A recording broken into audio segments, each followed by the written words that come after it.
O título desse painel, ele é muito direto, né? É o IA no modo consumidor. E, para isso, a gente trouxe aqui um grupo de feras, né?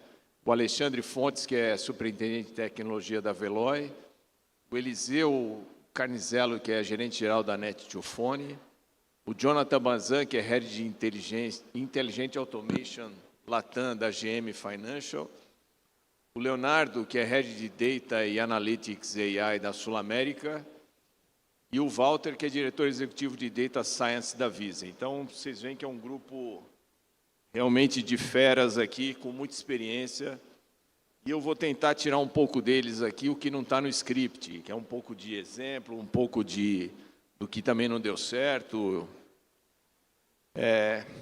Quem sabe a gente passou as últimas décadas automatizando processos para ganhar eficiência interna. A promessa agora é a gente inverter um pouco essa lógica, né? Reduzir fricção e complexidade para entregar valor real para o cliente, no tempo que ele quer. A questão que vai nos guiar hoje é a seguinte: as organizações, será que a gente está de fato pronto para simplificar em favor dessa autonomia real do consumidor? Será que a gente realmente quer isso, né? Então, para começar, vamos focar um pouco no pilar da velocidade. O desafio que eu tenho observado nos conselhos que eu faço parte é defender investimentos em experiências quando o retorno, muitas vezes, não tem a mesma visibilidade de alguma coisa que a gente faz no nível de eficiência operacional. Então, quando a gente olha para isso, né, a gente sabe que o LTV e a redução do churn, elas aparecem num espaço um pouco mais de médio e longo prazo, não no mês seguinte. Então, diante dessa tensão, eu queria começar com o Walter, né? Que eu sei que lá na Visa, vocês operam em escala global com bilhões de transações. Quando a IA passa a orientar decisões pela lógica da experiência, e não só pela lógica da eficiência, como é que isso muda concretamente nas prioridades do negócio, Walter? Legal. Primeiro, gostaria de agradecer a oportunidade de estar aqui, né? Colegas tão ilustres aqui, com tanta experiência. A gente, na Visa, basicamente tudo que a gente faz hoje está atrelado a IA e gerar uma experiência para o modelo que a gente tem hoje, que é o modelo de 4 partes. Então, a gente tem a emissora, adquirente, a gente tem o estabelecimento e o consumidor na ponta. Então, pegando um pouco essa escala global, né, a gente hoje processa um pouco mais que 315 bilhões de transações por ano, e é um volume financeiro aí super relevante. E o que a gente tem feito muito é como que a gente trabalha a agregação de valor, né, e IA dentro praticamente de todo o ciclo, né, do processo transacional.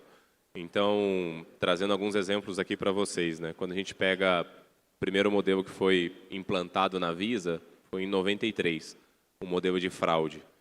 E é basicamente um dos principais modelos que a gente tem hoje que acaba suportando a gente em todo o ciclo, do momento que você passa o seu cartão, né, até toda a experiência que você tem depois disso. Então, só para vocês terem uma noção, é um modelo hoje que ajuda a prevenir mais de 40 bilhões de dólares em fraude, né, transacional.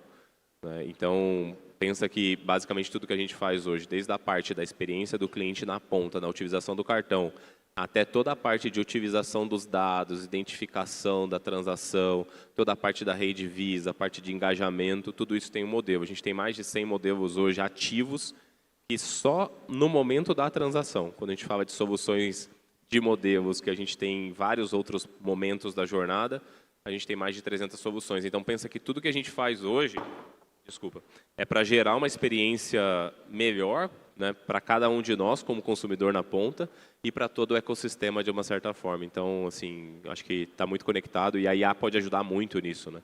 Tem muito dado que a gente tem hoje que necessariamente a gente não consegue, só observando o dado ali, extrair algum tipo de experiência, algum tipo de comportamento, e a IA entra justamente nesse ponto para a gente. Que legal. Joia. Alexandre, e lá na Veloy, cara, a experiência do consumidor acontece em tempo real, né? Passou no pedágio, passou numa cancela, e isso está acontecendo e a gente vê isso muito acontecendo, né? O que muda na relação com o cliente quando a IA passa a atuar como facilitadora de escolhas e não apenas como uma respondente de demandas? Inicialmente aqui, prazer estar aqui com vocês, para dividir um pouquinho aqui da nossa experiência, com os colegas aqui também, das empresas. E essa é uma pergunta bastante interessante, né? A gente, de fato, aqui, assim como o Walter trouxe, a Veloy, ela processa milhares e milhares de transações hoje dentro do ecossistema de mobilidade, não somente em rodovias, mas também nos trechos urbanos, principalmente em shoppings e nos pedágios, né? E então, de fato, a experiência ela ocorre no momento real ali, né? No momento da necessidade do cliente.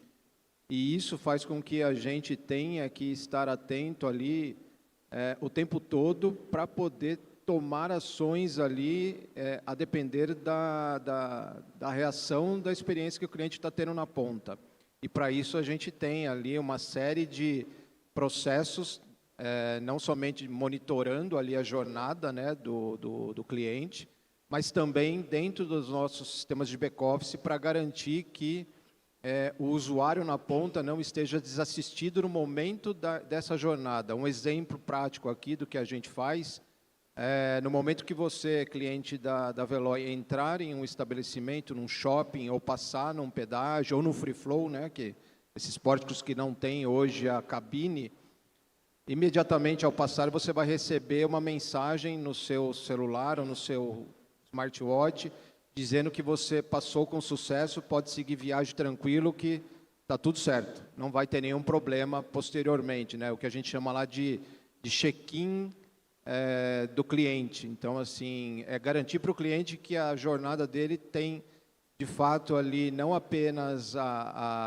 o propósito de fluidez, mas o contexto da segurança, né? Que eu acho que não apenas simplificar, mas trazer segurança, quando a gente fala do uso da tecnologia para o cliente, ainda mais um processo tão transparente, né? O cliente não pega dinheiro, não manipula o meio de pagamento, ele está simplesmente passando e aquilo às vezes nem mais é percebido na jornada dele. Então, quanto mais eu der para ele a percepção de segurança, melhor. E isso é algo que a gente acredita muito ser parte do processo de implementação da IA dentro da jornada. Que legal. A gente viu 2 exemplos aqui onde o cliente está na cara, né? A IA está falando diretamente com o cliente. Na Visa, na Veloy, a gente está vendo isso, né? Com bilhões de transações, então precisa ter muita velocidade para fazer isso. Uma outra coisa que o painel trouxe como desafio para a gente aqui, a gente falar um pouco sobre a precisão. E eu vou tocar um tema aqui, para mim é muito caro, e acho que não acontece na empresa de vocês, só aconteceu nas empresas onde eu trabalhei. Que quando a gente tem um desafio clássico de entregar uma interface mais ágil, mais bonita, mais responsiva na ponta, né? E quando você olha para trás, os sistemas legados estão super preparados para responder isso, né? O cadastro funciona bem, aquele sistema que eu fiz em COBOL em 1980 continua sendo responsivo também. Acho que só nos lugares que eu trabalhei, nos lugares aqui de vocês, não deve acontecer isso, não.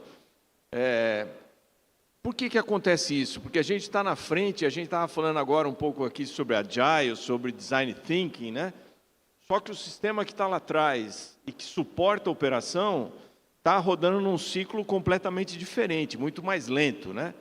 Então, para que essa resposta seja não apenas rápida, mas absolutamente correta, relevante e no tempo correto, né, eu queria chamar o Jonathan para falar um pouco aqui. Você, como head de automação inteligente Latam na GM Financial, né, acho que você não deve viver muito isso, né? Como é que você vê essa distinção no dia a dia, né? O que diferencia uma experiência apenas rápida de uma experiência verdadeiramente relevante para esse consumidor? Legal, pessoal, bom dia. Obrigado pelo convite, por compartilhar o painel aqui com esse pessoal cheio de experiência.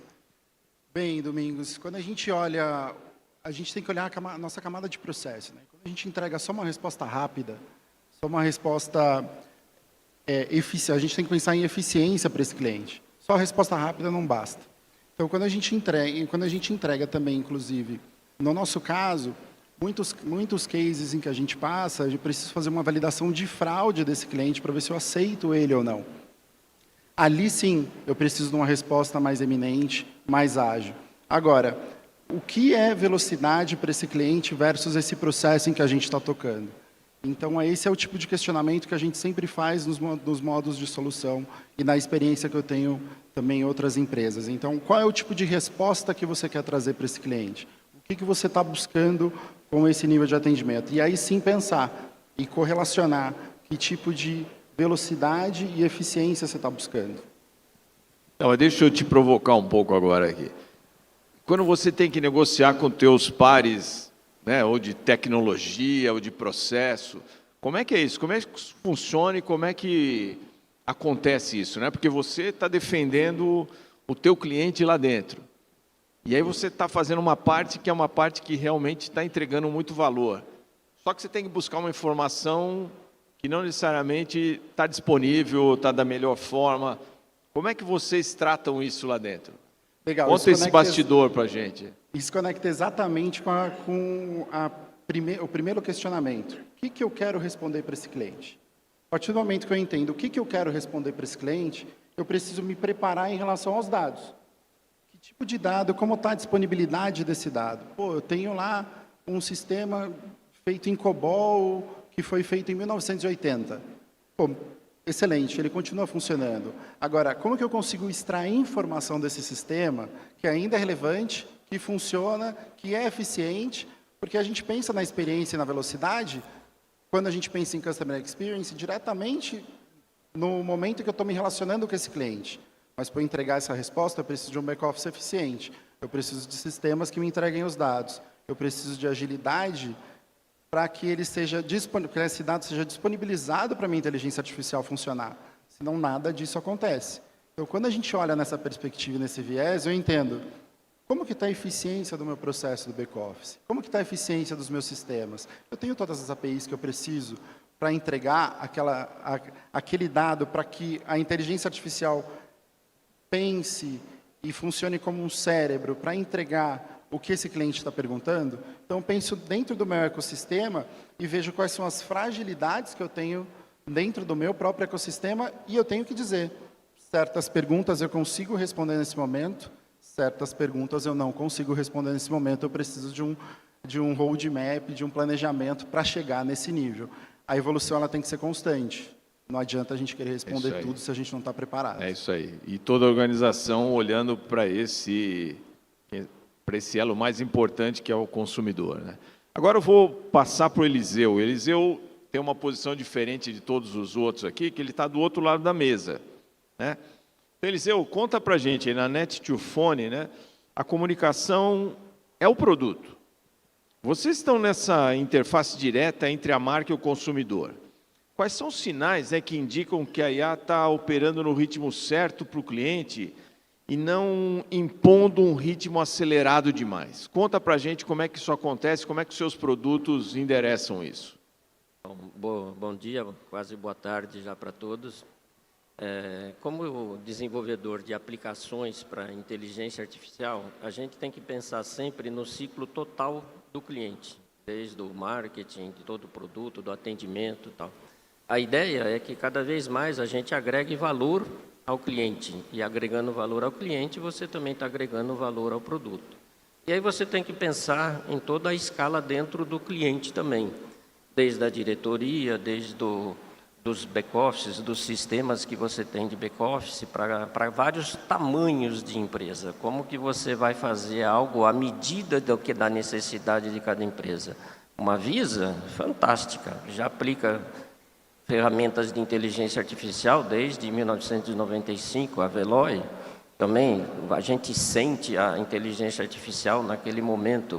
Quando você entra na Netflix, você já percebe que, de alguma forma, você tem aquela impressão assim, pô, ele me conhece, a Netflix me conhece, ela está me dando alguma informação, alguma coisa interessante, ela está me direcionando para algum lugar, todo esse tipo de coisa. Então, quando a gente pensa numa empresa onde a gente vai colocar os nossos produtos, nós que somos fornecedores de comunicação, eu costumo dizer que agora a gente não é mais só uma empresa de telefonia, nós somos uma empresa de telefonia. A gente não vende só mais um PABX na nuvem, a gente vende uma ferramenta estruturada para o cliente, para ele agregar valor à cadeia que ele tem. Vendemos uma ferramenta de contact center, onde você tem lá realmente omnichannel, onde você pode falar com a empresa via WhatsApp, via webchat, via e-mail, via telefone, até telefone você pode usar se você quiser, que a gente também... Como faziam os incas. Pode fazia... até ligar também. Quando eu comecei, a maioria era telefone. E aí a gente pensa, por exemplo, o que o cliente quer quando ele liga para uma empresa? Ele tem uma determinada demanda. O que é essa demanda? E como é que eu posso, através das grandes ferramentas que a gente tem por trás do CRM, a gente atender bem esse cliente? O que é essa jornada do cliente lá dentro? Como é que isso daí vai... Como é que o diretor vê? Como é que o acionista vê, se a empresa tiver acionista? Como é que o agente vê? Como é que o supervisor trabalha para que tudo isso, para que faça com que o cliente se sinta prestigiado dentro da empresa? Então, o que a gente percebe na maioria das empresas é que elas começam sempre com um CRM. Eu vou instalar aqui um CRM, eu acho que vai resolver os meus problemas. E aí você começa a ter uma base de dados, você começa a jogar ali os dados da performance, da estrutura, do perfil de cada um dos seus clientes. Mas aí você começa também a ver que isso só não é mais suficiente. E você começa já a utilizar ferramentas de inteligência artificial. Hoje, a grande maioria de vocês, quando usa o e-mail, se usar lá o Google, você vai ver que lá você tem uma cadeia de e-mail lá de 20 e-mails, mas você já tem um resumo lá em cima. Já te facilita você ler aquele resumo, você não precisa ler tudo aquilo lá. Aquilo lá já é uma ferramenta de inteligência artificial. Ela pegou tudo aquilo e, de alguma forma, ela fez um resumo de todos os e-mails para você. E se isso estiver no seu próprio ramal? Quando você acabou de falar com uma pessoa, você, sei lá, é um escritório de advocacia, você acabou de atender um cliente que tem uma demanda, você acabou de desligar o telefone, já aparece na sua tela um e-mail, um resumo, toda a transcrição da tua chamada, e um resumo de como foi aquela chamada, da demanda que você tem que fazer, e você pode mandar aquilo lá direto para o e-mail do seu cliente, dizendo, conforme a nossa conversa de hoje, está aqui o que nós vamos tratar. Se você é uma empresa de imobiliária, o corretor apresenta lá um monte de opções, você já pode fazer aquele resumo, você já manda as opções que você fez daquela conversa que o corretor fez aquele tipo de coisa.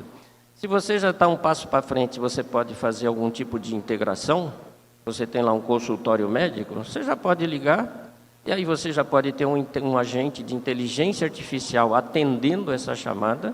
A vantagem de um atendente de inteligência artificial é que ele vai atender toda a sua demanda. Se você tiver 100 canais de voz, ele atende 100 chamadas. Se você tiver um monte de WhatsApp, ele atende todos, 24 horas por dia. Então, ele minimiza muito das questões que vai passar para o ser humano. Se você é um consultório médico, você quer saber qual é o convênio que atende, se o médico atende na quarta tarde, tudo esse tipo de coisa, o seu próprio agente A bem alimentado, bem estruturado, ele já vai te dar todas as respostas sem ter que passar por um agente humano. Tem o lado visível, né, que é o lado fácil que você está fazendo, a eficiência, mas tem outro lado também que muita gente não gosta de falar com inteligência artificial. Uma vez eu vi numa das empresas que a gente estava trabalhando, o cara falou lá, eu não sei quem me atendeu, se foi um agente de inteligência artificial, se foi um humano, o que foi, mas não me atendeu. E o cara ficou bravo, entendeu?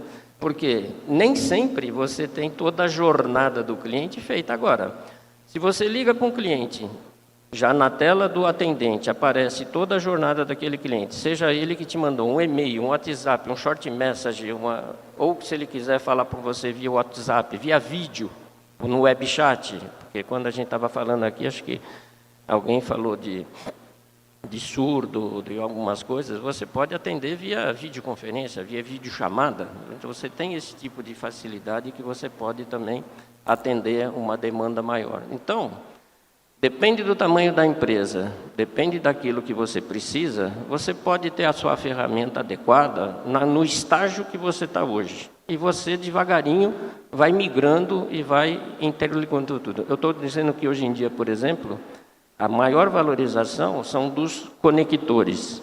Eu tenho que pegar um dado de um COBOL, que está lá antigo, e botar isso de alguma forma na tela do agente, para que ele saiba que aquele cliente já te ligou 2, 3 vezes aquilo que ele fez, para você poder dar um atendimento para o cara, como se fosse um velho conhecido. Eliseu, você está deixando claro aqui para a gente que a tecnologia está disponível, né? Quem sabe a gente tem que entrar numa outra dimensão agora, que é a dimensão da cultura e das pessoas dentro das empresas, né? Então, a gente vai entrar agora no pilar da confiança, né? Então, a velocidade e a precisão exigem uma terceira dimensão, que é a confiança. A agilidade técnica tem limites, especialmente em momentos de alta sensibilidade humana, onde o julgamento não pode ser terceirizado para o algoritmo. Então, eu acho que a gente tem uma pessoa aqui que sabe muito disso, né? Que é o Leonardo, que é da Sul América, né? Conta um pouco, a IA, quando ela toca decisões que afetam diretamente a vida das pessoas, nós estamos falando de saúde, de sinistro, de precificação, como é que a gente garante que a precisão algorítmica não vai substituir o contexto humano em interações sensíveis e decisivas, Leonardo? Legal. Bom dia, pessoal. Boa tarde, né? Primeiro, obrigado pelo convite, obrigado por estar podendo participar de um evento tão interessante como esse. Eu vou partir um pouquinho já da história Sul América, uma empresa de 130 anos. Então, tudo isso que a gente falou aqui, do COBOL, da preparação, daquela dificuldade de estar trabalhando, a gente ainda tem plataforma baixa, ou seja, então a gente ainda roda, sim, o COBOL ainda roda lá. Mas esse é o grande desafio, tentar estruturar essas informações que elas chegam, e elas chegam totalmente desestruturadas, a gente sabe disso, e é o mesmo desafio que todos têm. Mas esse trabalho de estruturar aquilo, levar nessa esteira para poder chegar na ponta e a gente fazer com que os agentes e a IA, ou seja, tomem essas decisões em cima dos 3 principais pilares que a gente leva lá dentro, que a gente preconiza, que, ou seja, segurança, a governança e a privacidade do dado, porque existe uma grande dificuldade, aquele desejo de utilizar a informação logo e criar agentes. Se a gente trouxer os técnicos, né, os analistas, enfim, eles querem trabalhar com essa informação, eles querem usar essa informação, mas esbarram nessa barreira que a gente sabe que tem todos esses 3 pilares para a gente tomar cuidado. Então, o que a gente faz em cima dessa parte de segurança? A gente procura trabalhar com agentes e inteligência que elas recomendem, elas não tirem o total, a parte final que está na mão dos nossos especialistas em tomarem a decisão. E, obviamente, a gente retroalimenta, que essa história, obviamente, é a esteira de qualquer agente, de qualquer plataforma que a gente esteja utilizando. Mas a gente tenta fazer a recomendação. Então, primeiro, a gente tenta estruturar o máximo da informação, porque é importante, e isso acaba criando um pequeno viés, porque a informação ela vem. E o legal é quando o LLM ele trabalha em cima da informação não estruturada. Só que a gente tem que lembrar que o LLM ele foi feito para responder. Então, não tem jeito, ele vai responder. A gente pegou vários casos de alucinação, e alucinação em coisas muito simples, em medicações muito conhecidas. E aí você fala, poxa, mas sério, ele alucinou ainda? Sim, ele alucinou. Ele buscou ele criou, na verdade, ele é feito para responder, ele criou uma informação que não existe. Simplesmente ela não existe mesmo, caso real de uma das plataformas que a gente está usando de LLM. Então, tem que ter todo esse cuidado, e onde a gente procura trabalhar muito nos modelos assistenciais. É claro que a gente tem toda a parte operacional, que é um pouco mais fácil, mas nos assistenciais a gente sempre recomenda.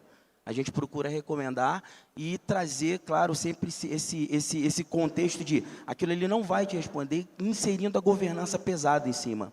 Eu preciso trabalhar muito pesado em cima da governança, independente do modelo, mesmo que ele não seja o assistencial, ela tem que trabalhar em cima dessa governança. E essa é a parte que é mais importante, que ela está apoiada nesses 3 pilares que eu falei.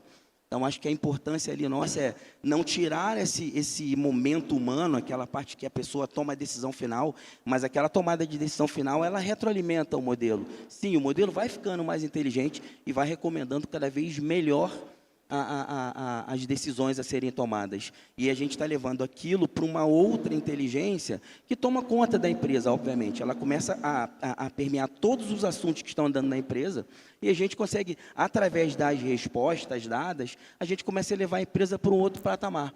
Então, só um exemplo aqui para a gente poder finalizar.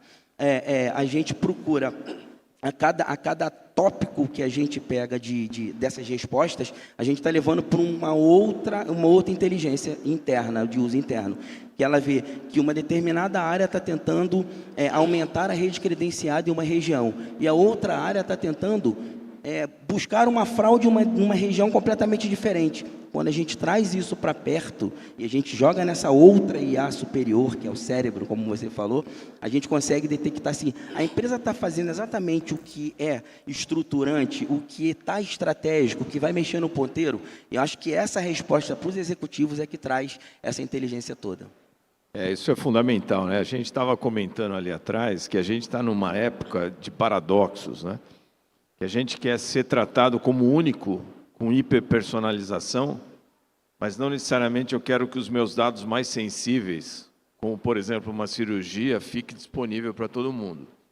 Então, só volto com uma curiosidade para você, que uma empresa centenária como a Sul América não está fugindo da evolução tecnológica, mas deve estar pensando muito nessa governança, né? Exatamente. Trabalhar com isso, com dados sensíveis, com alta tecnologia. Como é que é essa balança? Como é que vocês têm trabalhado isso? Vocês têm comitê de ética? Como é que vocês tratam isso lá dentro? Isso. Na verdade, a governança ela é basicamente... E a governança também fica na responsabilidade da área de dados. Estou falando a governança de dados. A gente não está trabalhando... meu time não é responsável pela governança corporativa, mas a gente está muito próximo da área de privacidade, ou seja, qualquer dado que é disponibilizado hoje pela nossa área, ela passa antes pela área de privacidade. Então, a área de privacidade, ela vê se aquela área ela pode fazer uso daquela informação. Então, tudo que nasce, ela já nasce com esse viés de... Ela passa pela área de privacidade. É by design já. Segurança, exatamente. Que é a única forma da gente ter que usar, de usar aquela informação da forma correta. Fora isso, a gente tem várias tecnologias de mascaramento de dados, anonimização, mas... acho que o principal, o que dá força para a gente, é que qualquer informação usada do nosso lake, ela passa primeiro pelo crivo de privacidade, segurança, depois governança, e é a hora que a gente cai para a gente desenvolver. Que legal. É um belo exemplo para a gente levar para as nossas empresas aqui também. Ô, Walter, pegando esse gancho, cara, olhando para a Visa também, me parece que fraude e crédito também envolvem decisões algorítmicas com impacto humano direto. Né? Quando a gente está lá no exterior passando o cartão e dá alguma coisa, né? Imagino que nesses bilhões de transações que vocês têm, como é que equilibra essa automação e transparência para que o consumidor compreenda, confie, se sinta no controle da experiência, pensando como é que você traz para dentro da empresa também essa confiança para que a gente saia de um modelo mais tradicional para um modelo onde a decisão está lá na ponta e automatizada, cara. Me parece também quase um contrassenso isso, né? Eu acho que a gente pode... Primeiro, o universo Visa é gigantesco, né? Eu acho que eu mesmo, quando cheguei lá, eu ainda descubro coisas. Eu estou 4 anos lá e cada vez que eu converso com o time ou alguma coisa, a gente sempre vê coisa diferente, principalmente como a gente tem essa coisa mais global. Às vezes você vai conversar com um cara da Índia, da China, sempre tem alguma coisa acontecendo diferente. E isso traz para a gente uma diversidade muito grande, né? E possibilidades muito grandes da forma como a gente se comunica com o mercado como um todo, né? E um ponto primordial aqui, que é importante dizer, é que assim, a gente não tem o dado do consumidor na ponta. Esse dado normalmente ou é do emissor ou do adquirente, dependendo do momento que a transação está passando. A Visa, no final das contas, ela é uma grande rede que viabiliza esse canal, né?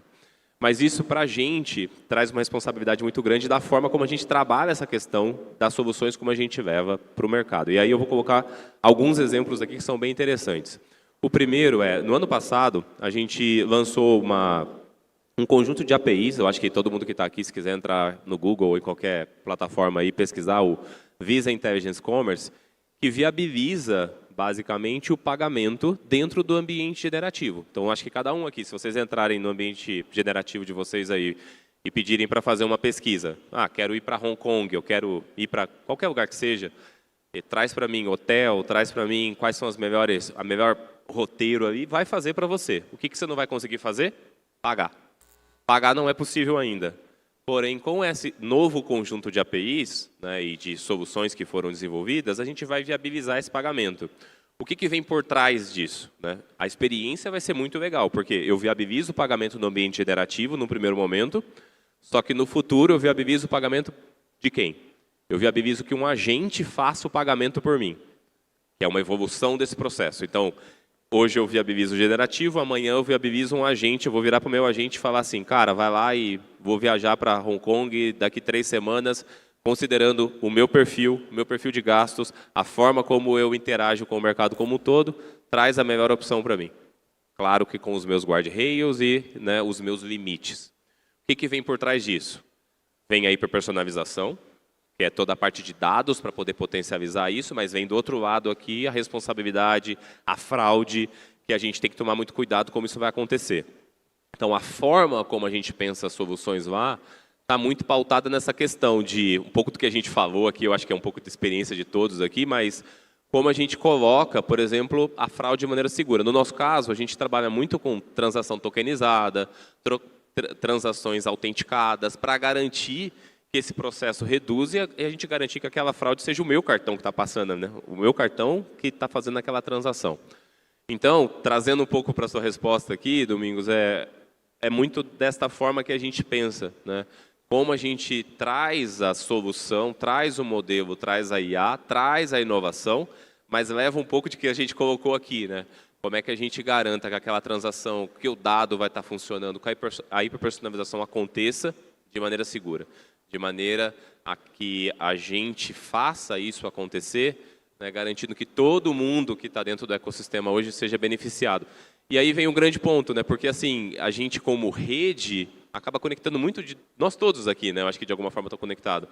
E aí, para o consumidor na ponta, leva uma experiência mais fluida, uma experiência que eu acho que é um pouco do que foi discutido aqui hoje, mais invisível, que se conecte mais com as dores ou com as necessidades que a gente tem no dia a dia, que no final das contas é chegar minha embalagem em casa, né, ou eu conseguir ter um momento, né, de felicidade com a minha família, sem necessariamente eu precisar pensar em pagar. Né? O pagamento ele aconteça naturalmente, né, e seja fluido, né, de maneira a gerar experiência aí. Eu acho que a automação, né? Quem sabe os agentes vão ajudar a gente nisso. Toda essa parte que é uma parte burocrática, chata, né? Que é a parte da preparação das coisas, ou dos pagamentos, que poderiam ser muito mais automatizados. Certamente a gente vai estar muito melhor nisso. Agora vamos fazer um pinga-fogo aqui para ser mais rápido, né? Devo perguntar para o Jonathan um negócio que eu gostaria de responder até, mas queria que você colocasse o sapato agora, e a gente também, né? Nós estamos aqui falando e representamos empresas, mas no dia a dia a gente está na ponta também. Você está dentro do restaurante, você está fazendo um pagamento, você está comprando uma passagem aérea, você está passando por um pedágio, né? Queria, Jonathan, que você falasse um pouco isso, né? O que mais te frustra hoje nas IAs que você, como usuário, usa, né? E como é que essa percepção pessoal influencia no seu dia a dia, né? Nas diretrizes que você dá para o seu time e como é que você toca as suas coisas, calçando o sapato de quem também sofre com boas e más experiências. Isso é muito engraçado, né, Domingos? Porque, assim, eu correlaciono esse tema principalmente com aquele amigo seu psicólogo que você acha que ele está passando o tempo inteiro da conversa te analisando. Quando a gente entra na esfera usuário, e aí até onde as fraudes nos pegam e tudo mais, difícil eu pegar um phishing, mas um ou outro, um por ano, às vezes pode acontecer.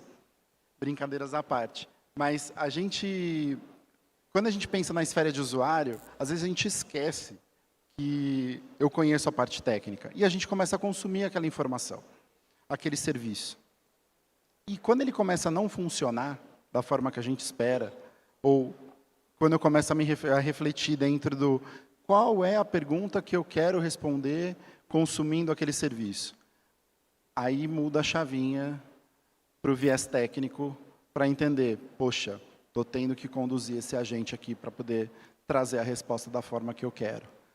Pensando nisso, aí eu olho para dentro de casa, falo, e aí a gente entende as fragilidades desse agente ou então desse serviço que eu estou consumindo e eu olho para dentro de casa e falo, poxa, será se a disponibilidade do dado lá do sistema COBOL está acontecendo da forma correta e está sendo entregue da maneira customizada e elencada e configurada com aquele modelo de serviço que eu estou propondo? Então, é nisso que eu penso. A partir do momento que eu começo a consumir esses tipos de serviços de tecnologia, que eu percebo que eles não estão funcionando para mim, com a expectativa que eu gostaria, essa chave muda. E aí a gente começa a fazer um analítico, carrego esse tipo de aprendizado, e quando a gente vai criar as nossas soluções, eu tenho que pensar dessa forma. É isso aí, nada como a gente se colocar no lugar de quem a gente presta serviços, né? Alexandre, vou mandar uma para você aqui que é quase dureza te pedir para responder rápido, mas a gente está falando de levar esse modelo da decisão muito mais na ponta, né? E quando o modelo organizacional hierárquico, forte, né, limita esse potencial da resposta imediata? E eu vejo isso muitas vezes em lugares que eu tenho aconselhado, do cara que quer uma resposta muito mais rápida na ponta, mas não abre mão da decisão final. De novo, a gente está vivendo uma mudança muito importante disso. Como é que você vê isso, cara? E a estrutura interna é uma aliada ou é um obstáculo para quando o cliente exige mais velocidade? A gente pode dar essa velocidade, mas na estrutura tem alguém querendo dar a última palavra antes da tecnologia. Excelente pergunta, né? Acho que todos aqui, de alguma forma, sentimos que os processos dentro das nossas empresas acabam gerando uma certa latência na entrega de um serviço ou no desenvolvimento de uma solução, até mesmo falando, né? E o usuário lá na ponta não necessariamente sabe que isso acontece. Então, vai depender um pouco do contexto, eu acho. Empresa, do tipo de empresa, do contexto dessa empresa. Eu posso falar um pouquinho, talvez, aqui, acho que o Walter aqui, por similaridade das empresas aqui, a gente tem uma governança muito forte, governança de bancos, inclusive, que estão sob a gestão aqui do business. Tem regulação forte do agente. Sim, né? Até porque a gente presta conta para um BNDES, então a gente tem uma série de questões ali que precisam ser resguardadas. Então, o dado é um elemento muito precioso dentro da empresa, né? Mas ele não pode impedir, essa governança não pode impedir que a empresa, de alguma maneira, consiga entregar soluções que, de fato, gerem valor.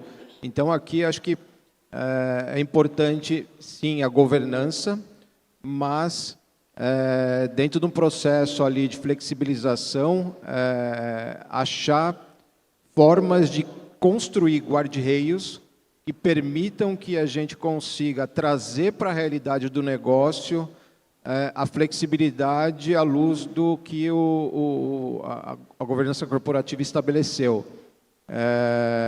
E aí, isso eu acho que definido através de políticas, de boas práticas, ela precisa estar disseminada dentro do processo de cultura da empresa também, porque todos têm que ter esse discernimento de que é necessário garantir que o cliente seja atendido rapidamente, mas com um nível de informação que, de fato, faça sentido para ele, ou seja, não apenas no aspecto do resultado, mas principalmente no aspecto de segurança, né, como já colocaram aqui.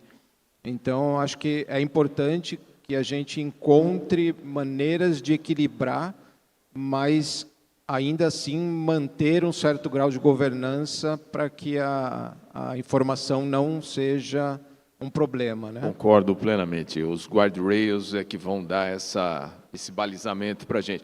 É inexorável a gente levar a tecnologia para a ponta e dar essa flexibilidade e dar essa autonomia para o nosso cliente lá na. Não tem como você fazer isso se você não conseguir levar a decisão para o momento que isso está acontecendo. Isso só vai acontecer se a gente fizer isso by design, não tem outro jeito, né? E aí, Leonardo, para você, pergunta rápida, difícil de responder rápido, porque a pergunta é dura, né? Mas tem um ponto da personalização extrema que começa a invadir a privacidade, foi um pouco que a gente falou aqui agora, né? E quem sabe isso começa a gerar desconforto também para o cliente, né? Mas como é que esse cara sabe tanto de mim Eu quero que ele saiba, mas não quero te entregar. Como é que as empresas sabem? Como é que elas sabem que elas estão cruzando a fronteira? Isso parece criança, né? Quando você fala, olha, tem que ir. Como é que você sabe que ela passou? Quando já passou, é difícil não passar, né? Como é que vocês fazem isso? Como é que são esses controles de guardrail que a gente estava falando, quando o cara dá uma escorregada na faixa para o lado? Quando a gente está falando de personalização. Nós vamos começar os 50 minutos de novo, cara? Porque... Ó, você tem que... Tem um painel aqui que está dizendo que ele tem 1 minuto para responder. Vamos lá. Assim, acho que a melhor maneira, realmente, da gente descobrir o que a gente está fazendo, se a gente está passando, é usando mesmo. Eu sei que é difícil falar isso, mas a gente tem que usar, a gente precisa disponibilizar para os nossos colaboradores internos, a gente tem que tentar. Eu sei que pode gerar alguma coisa assim no sentido de, caramba, passei do limite aqui, o Alexandre acabou de falar, a governança é importante, mas a gente precisa usar. É um caminho sem volta, a gente não tem mais o que fazer em cima disso, a gente precisa usar. E aí, a gente tentar realmente, em cima dos guardrails, estar apoiado, mas acho que quanto mais a gente utilizar e a satisfação dos clientes, como, por exemplo, se você entra no aplicativo da Sul América e quer marcar uma consulta e você rapidamente consegue marcar aquela consulta, é o teu prazer, é o que substitui aquele limite, quando você tem a satisfação de atingir o que você quer. Aí o cara fala, cara, pode usar meu dado, se está me mandando para o lugar certo, acho que esse é o ponto que a gente tem. É isso aí, outro dia estava pensando pessoalmente isso, né? Se os meus exames servissem de referência e para treinar um modelo, eu não teria nenhum problema em, em liberar para... Acho que esse é o ponto. Para a gente fazer aqui, né? E por último, e não menos importante, vamos falar para o Eliseu agora. Vocês já viram que o Eliseu gosta de falar. Eu deixei ele por último agora, cara, porque eu sabia que ia ser duro aqui. Eu vou segurar ele aqui, ó. Depois vocês dão um pulo lá no stand dele, da Netfone, que ele vai receber vocês lá. Mas, Eliseu, uma coisa que sempre me... E eu, como um dinossauro da tecnologia, trabalhei a minha vida inteira em tecnologia, a gente vive sempre numa balança entre entregar a tecnologia mais sofisticada, né? Que a gente acha que é a melhor, que é o estado da arte, versus a viabilidade financeira de longo prazo, né? Como é que as empresas estão olhando para isso? Ó, você tem 0 minutos para responder, você se ferrou agora. Poxa vida, hein? Antes, deixa eu comentar um pouquinho aqui, falou do psicólogo, que quando você conversa com o psicólogo, você está sempre tendo a impressão de que ele está te analisando. Eu vou te dar uma triste notícia. Hoje em dia, nós temos tecnologia para a empresa, a gente chama de coach. Ele analisa todas as interações das suas empresas com seus clientes. Todas. Ele transcreve, resume e faz uma análise que você pode direcionar essa análise com algumas perguntas e analisa também o sentimento dos clientes, de cabo a rabo da chamada e também do agente ou do atendente que atendeu aquele cliente. Então, por exemplo, a pergunta assim, o meu cliente está satisfeito comigo?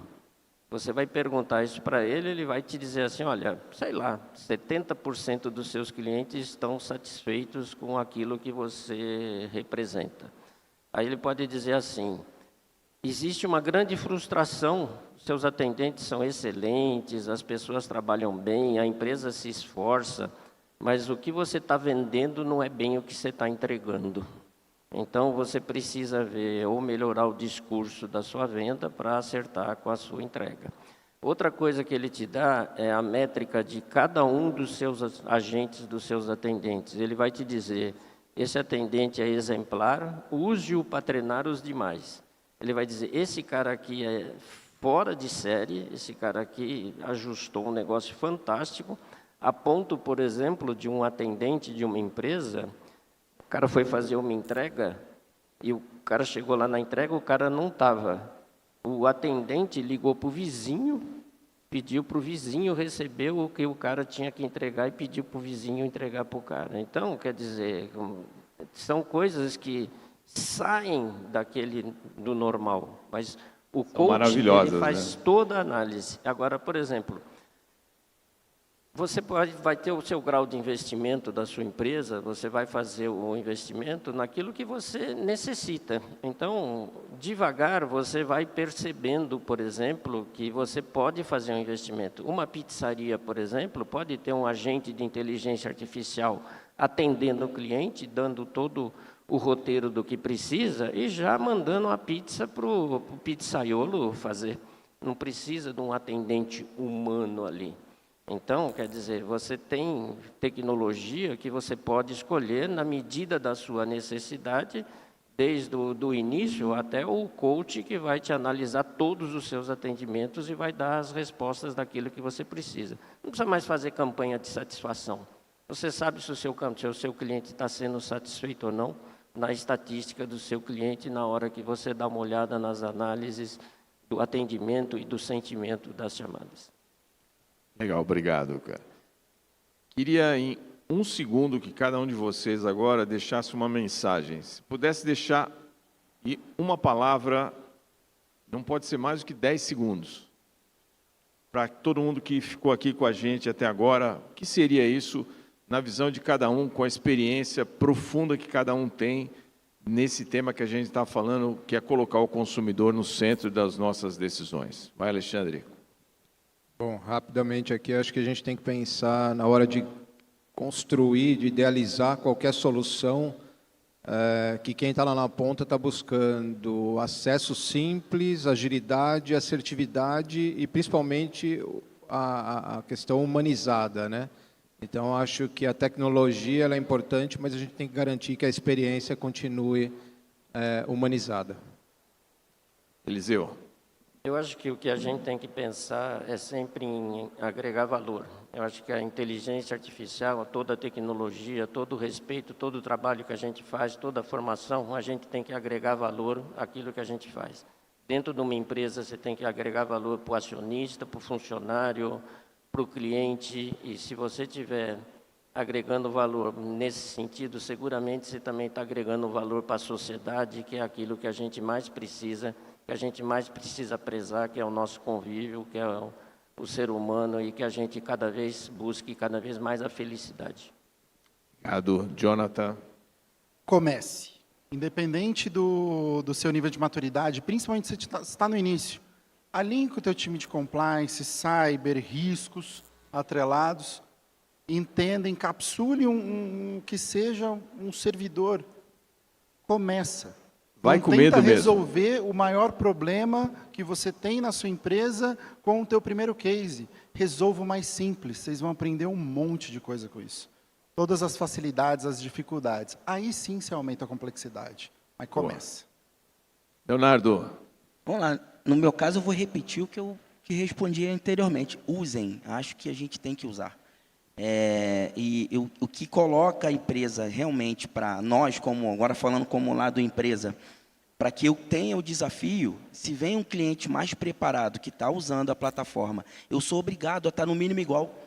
Então, eu preciso me desafiar. Então, quanto mais a gente usar, e eu agora me colocando como cliente, se eu chego lá com uma pergunta diferente, de uma forma diferente, o desafio é esse. Usem, disponibilizem, deixem todo mundo utilizar. E a gente, obviamente, vem por trás fazendo os guardrails, enfim. Acho que vai ficar meio repetitivo aqui. Boa, obrigado. Walter? Eu super concordo com o que meus colegas colocaram aqui, mas eu vou ir para o lado humano do negócio. Tudo isso aqui que a gente está falando, ou que a gente vai fazer no futuro, só vai funcionar se a gente estiver preparado para isso como profissional, como empresa.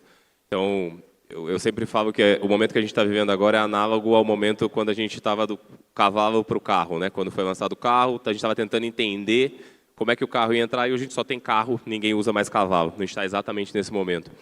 E até 2030 isso vai escalar muito mais. Então, a gente precisa estar preparado como profissional, entender como a gente não só usa a ferramenta, mas entender como a gente utiliza basicamente as ferramentas que existem para poder potencializar tudo isso que a gente está conversando aqui. E hoje, por incrível que pareça, a gente depende de pessoas para fazer isso. Apesar da gente ter inteligência artificial, a gente ainda tem uma demanda muito forte por pessoas, por ter as pessoas prontas para fazer isso. Então, a gente está vivendo um momento único agora, que é um momento que a gente vai ter, sim, uma mudança na cadeia de trabalho, né, e da forma como a gente interage com o mercado como um todo, mas uma oportunidade muito grande para a gente poder viver esse momento como empresa, como pessoas. Então, super 2 conselhos aí para todo mundo. Valeu. É isso aí. Olha, as empresas falam sempre, né, que são customer-centric. Por muito tempo, isso ficou no campo das intenções. Em muitas apresentações de board, de estratégia, e que não necessariamente chegavam nas operações. A IA, no modo consumidor, ela nos oferece uma oportunidade real de tirar esse conceito do quadro na parede, que é sempre bonito, né? E colocar realmente no centro das nossas decisões. Que a tecnologia sirva para aproximar, simplificar e colocar o cliente, de fato, no comando da experiência. Obrigado a todos que ficaram aqui, obrigado a todos vocês, obrigado ao Grupo Padrão. Vamos para a próxima.